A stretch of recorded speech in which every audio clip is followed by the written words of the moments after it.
Sheldon Primus. Welcome to the Safety Consultant Show with Sheldon Primus, where we blend safety smarts with business brilliance and a pinch of Sheldon's signature wit.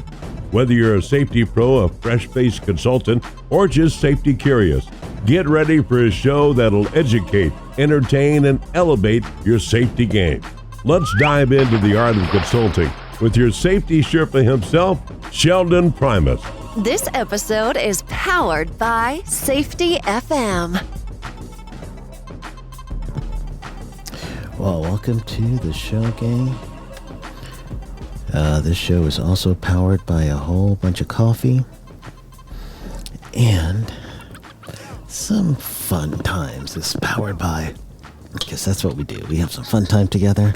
This is the show where I teach you the business of being a safety consultant, teach you things about OSHA compliance, teach you things about policies and procedures that are related to EHS, teach you things about general safety, all that.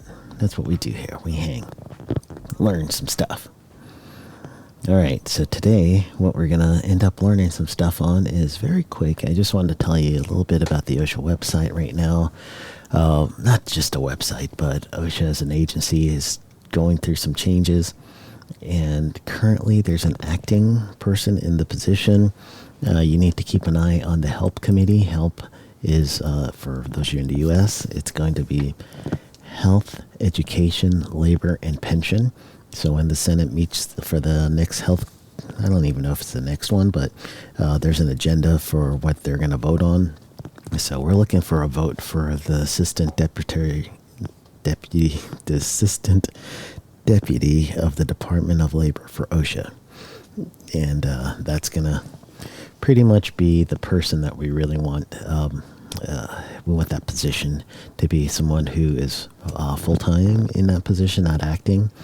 Amanda Lehau is currently in there, and Amanda Wood Lehau, excuse me.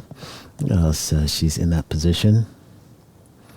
And I believe, I wonder if she was acting before. I might have to look that one up. I kind of think so, but anyway, she is now the head of OSHA for now, and in the acting position, unless the HELP committee can't get their act together, like the last time with poor Scott Mugno. He was trying to get in, and 2 times the HELP committee could not get him in, and then after that we had an acting person for the whole rest of the term for the first President Trump term. So if you did not listen to my episode beginning of the year where I talked about the difference between Republican Party, Democratic Party in the U.S., this might give you, listen to that, and that might give you some insight as to what to expect.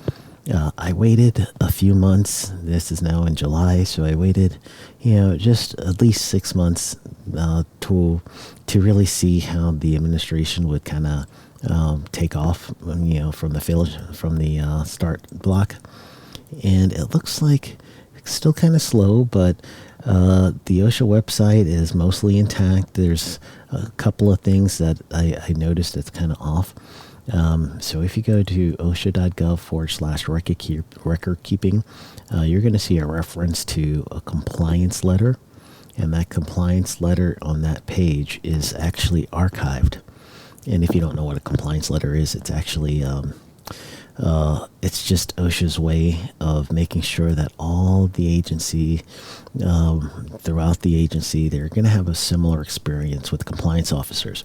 So they tell them what to look for, how to schedule certain inspections and stuff like that in those compliance letters. So CPL 135, so it'll be compliance CPL 0200-135 was the old record keeping guidance for the compliance officers. And that was taken out and archived on December 30th. No, actually, I don't even know when. But the new one came in effect January 13th, 2025. And that is CPL 0200-172. So you really want to look up that one to replace the old record keeping one. Changes, it's really a revision.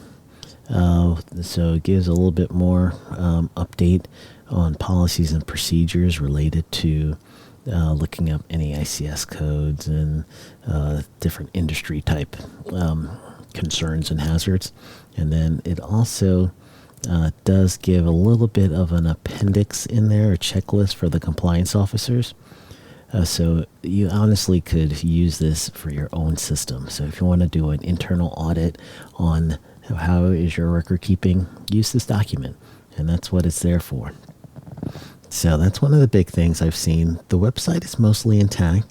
I haven't really seen a bunch, except for if you want to find information on national emphasis programs and local emphasis programs. It's slightly harder, but here's the link, OSHA.gov/enforcement. That page, you'll pretty much be able to get all like your compliance directives, enforcement memos. You have emphasis programs, penalties. That's the hub page, if you would. So instead of kind of clicking around the old way, just go to that one, and that's going to help you. I'm trying to see if there's anything else. I've been truly clicking around here. OSHA still looks like they're hiring. So if you're interested in working at OSHA, actually they are not. I just clicked through just to make sure. They have it on their page that they're hiring, but when you kind of click through to U.S. careers on OSHA.gov, it actually says none. So I rescind what I just said. They have a career page, and they do say that they're hiring on the OSHA website, but when you actually go to the hiring page, if you would, the US.gov job page, it is not there. All right. So that's not fun. I actually thought that they were going to still be hiring. So that's telling me they're truly going to go into compliance assistance mode, as I speculated earlier in the year in that one episode. The agency does have a training week coming up, and that's going to be August 5th through the 7th, so that's good. And then another week that's important for OSHA is their Safe and Sound Week, which is August 11th through the 17th. So that Safe and Sound Week is really a big one to OSHA. So if you do have the opportunity to participate, it's just putting up hazard identification and controls in the forefront in your mind and making it where this campaign is going to try to get workplaces involved in just thinking that. So check out the Safe and Sound Week, OSHA.gov/Safe and Sound Week. And don't forget our rules. Our rules is you're listening now if you're driving, and then when you get home, then you're going to go ahead and start looking at the website. So you don't want to be doing this while you're driving. Epic fail. Wait till you get home. That's our rules. There's a VPP Participant Associations, VPPPA, and they have a safety symposium coming up in August 11th through the 14th. Coincides with the Safe and Sound Week. So again, you could have some participation in that. And then OSHA has an upcoming Construction Suicide Prevention Week, which is September 8th through the 12th. Big event, because unfortunately that is an epidemic in the U.S.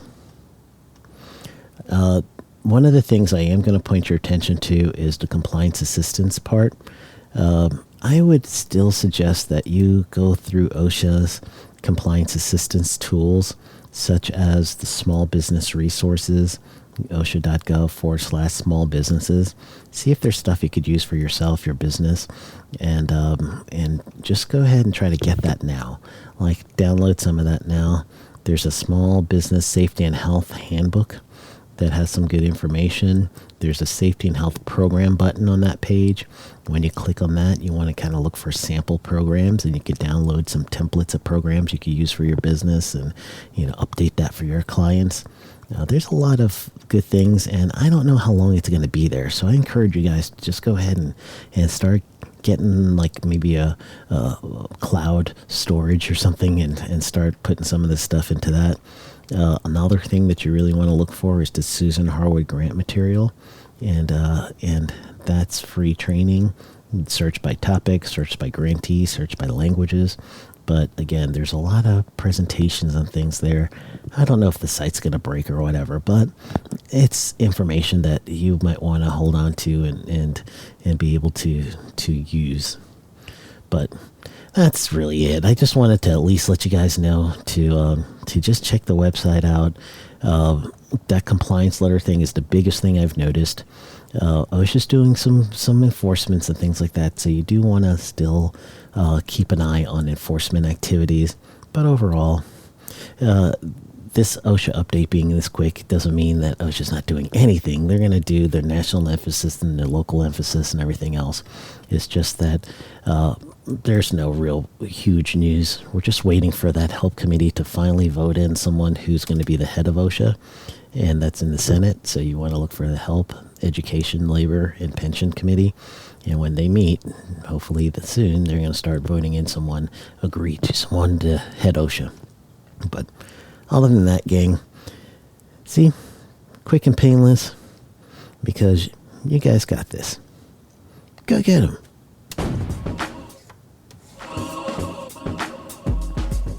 That's a wrap for today's safety show. Remember, safety isn't just about hard hats and caution signs. It's about business smarts too. Thanks for joining us on the Safety Consultant Show with Sheldon Primus. Until next time, stay safe, stay savvy, and keep consulting like a boss. Go get 'em. The views and opinions expressed on this podcast or broadcast are those of the host and its guests and do not necessarily reflect the official policy or position of the company. Examples of analysis discussed within the past hour, only examples. It should not be utilized in the real world as the only solution available, as they are based only on very limited and dated open source information. Assumptions made within this analysis are not reflective of the positions of the company. No part of this podcast or broadcast may be reproduced, stored in a retrieval system, or transmitted in any form or by any means, mechanical, electronic recording or otherwise, without prior written permission of the creator of the podcast or broadcast, Sheldon Primus. This episode has been powered by Safety FM.